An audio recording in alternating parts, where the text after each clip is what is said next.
नमस्कार दोस्तों, कैसे हैं आप सब। आप सबका मेरे YouTube चैनल सच्चे भगत पर स्वागत है और आशा करता हूँ कि माता रानी की कृपा से सभी अच्छे होंगे, अपने घरों में स्वस्थ होंगे और अपने इष्ट की पूजा पाठ में मग्न होंगे।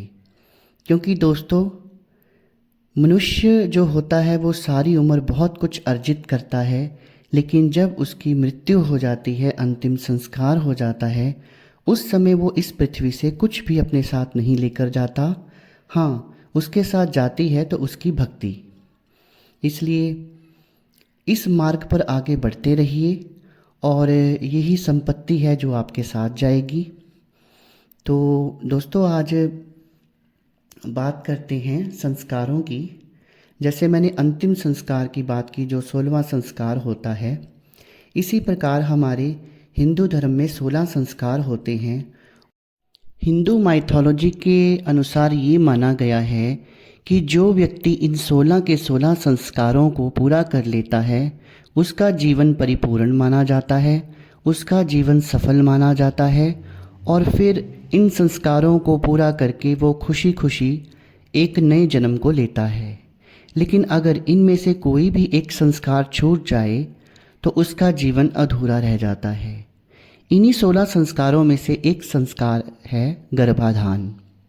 गर्भाधान का अर्थ होता है संतान उत्पन्न करना, यानी कि अपनी फैमिली को आगे बढ़ाना। तो ये भी 16 संस्कारों में से एक संस्कार है।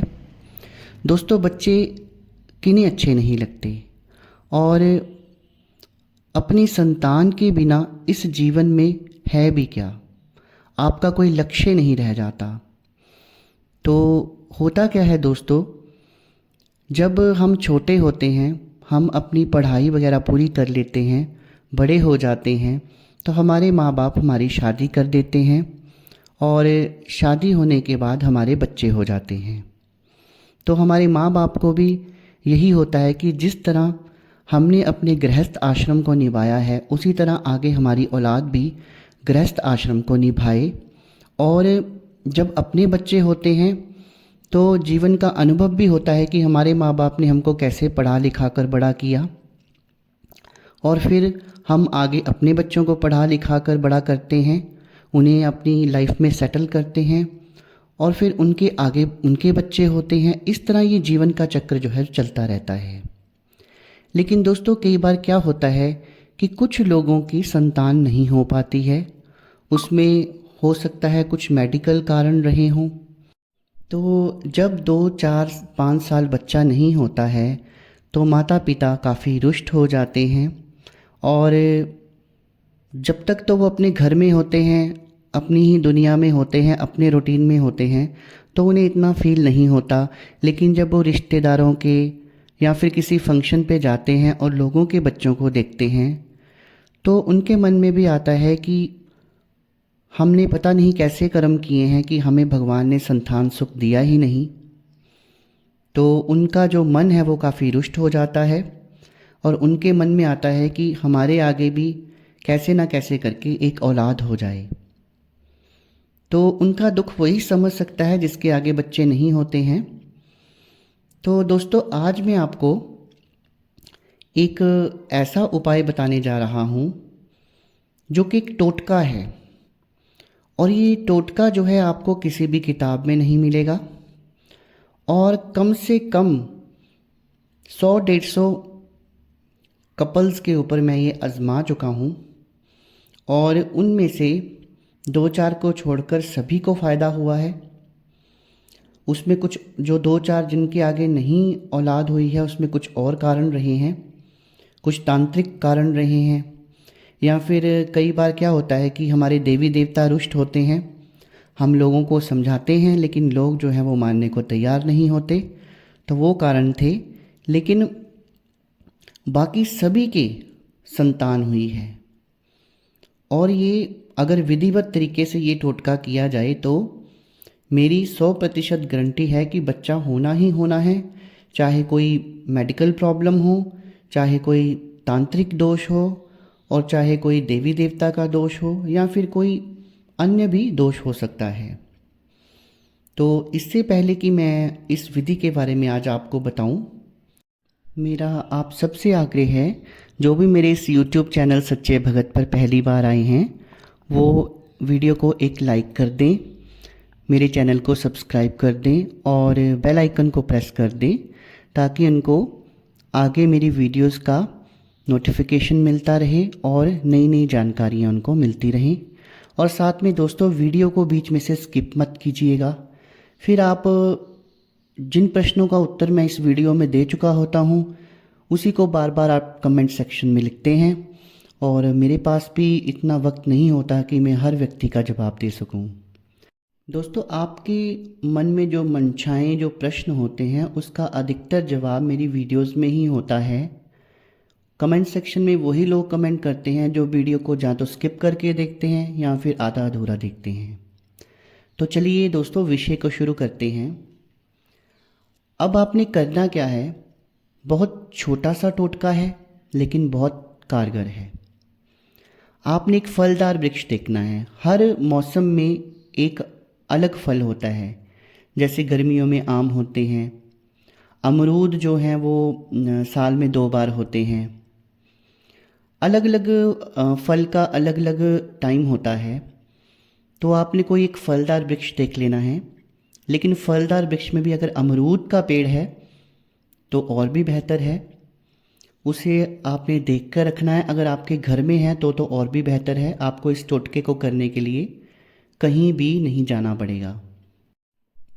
दोस्तों अब आपने करना क्या है, आपने ग्रहण का दिन कैलेंडर में देख लेना है या किसी योग्य पंडित से पूछ लेना है कि ग्रहण कब आ रहा है। तो साल में 1 या 2 ग्रहण तो आ ही जाते हैं, हो सकता है किसी वर्ष ना भी आते हों। तो ये जो टोटका है ये है तो 100% कारगर, लेकिन इसके लिए ग्रहण का दिन ही चाहिए होगा। तो आप पहले से देख लें कि ग्रहण कब आ रहा है और आपने लेनी है एक लाल रंग की डोरी। ये लाल रंग की डोरी जिसे हम मौली भी कहते हैं वो आपने लेनी है।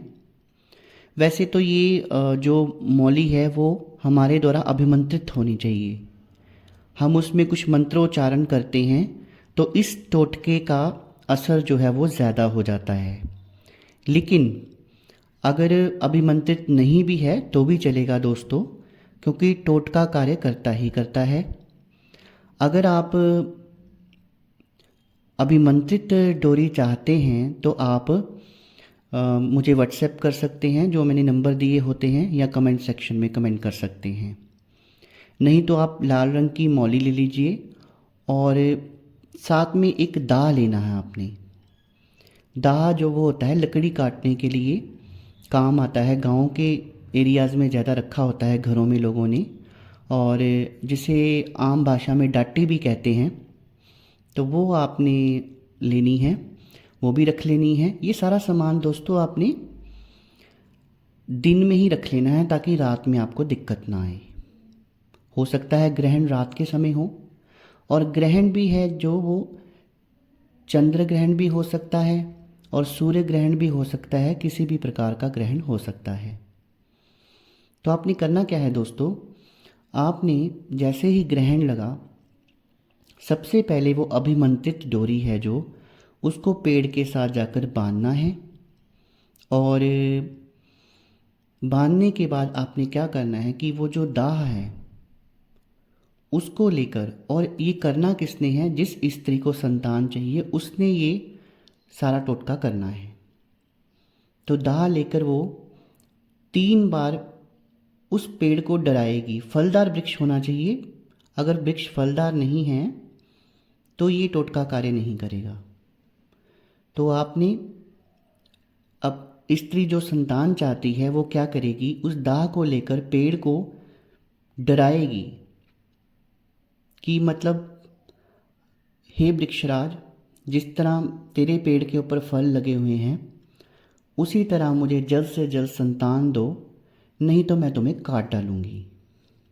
हे वृक्षराज, जिस तरह तुम्हारे वृक्ष के ऊपर फल लगे हुए हैं, तुम्हारी संतान है ये, उसी प्रकार मुझे जल्द से जल्द संतान दो, नहीं तो मैं अभी इस दाह से तुम्हें काट दूंगी। तो इस प्रकार आपने 3 बार बोलना है और बोलने के बाद वापस आपने अपने घर आ जाना है और पीछे मुड़कर नहीं देखना। और उसके बाद में थोड़ा सा गंगा जल डालकर जब ग्रहण चला जाए तो गंगा जल डालकर आप स्नान कर लें। तो दोस्तों ये छोटा सा टोटका है। आप देखेंगे दोस्तों कि ये इतना कारगर टोटका है, 2-3 महीने में ही हो सकता है कि आपको संतान की खुशी मिल जाए, आपका गर्भाधान हो जाए। और जब ऐसा हो जाए तो आपने फिर उसी पेड़ के पास जाना है और वो जो लाल रंग की डोरी है उसको वहाँ से निकाल देना है और उसका जल प्रवाह कर देना है और वृक्षराज को कुछ मीठा चढ़ाना है। हो सके तो एक दीपक वहाँ जलाइए, 2 अगरबत्ती धूप भी आप वहाँ कर सकते हैं उनके नीचे। तो ये आपने उनको भोग प्रसाद ज़रूर देना है। इस टोटके में कोई नेगेटिव चीज़ नहीं है, कोई नुकसान नहीं है, फ़ायदा ही फ़ायदा है। अगर आपको फ़ायदा नहीं होगा तो इसका आपको कोई नुकसान नहीं होगा, पर आजमाया हुआ है और फ़ायदा तो होना ही होना है, ये डेफिनेट है। तो जो भी मेरे व्यूअर्स हैं जिनके घर में अभी संतान नहीं है वो इस टोटके को करके देखें, उन्हें ज़रूर लाभ प्राप्त होगा। और अगर किसी को भी लाभ मिलता है तो मेरे कमेंट सेक्शन में कमेंट करके ज़रूर बताइएगा। जो जानकारी मैंने आज आपको दी आपको कैसी लगी ये भी कमेंट सेक्शन में आप बता सकते हैं, और आपके मन में कोई प्रश्न हो वो भी आप कमेंट सेक्शन में बता सकते हैं। तो मेरी वीडियो को देखने के लिए बहुत बहुत धन्यवाद दोस्तों। शुभ रात्रि।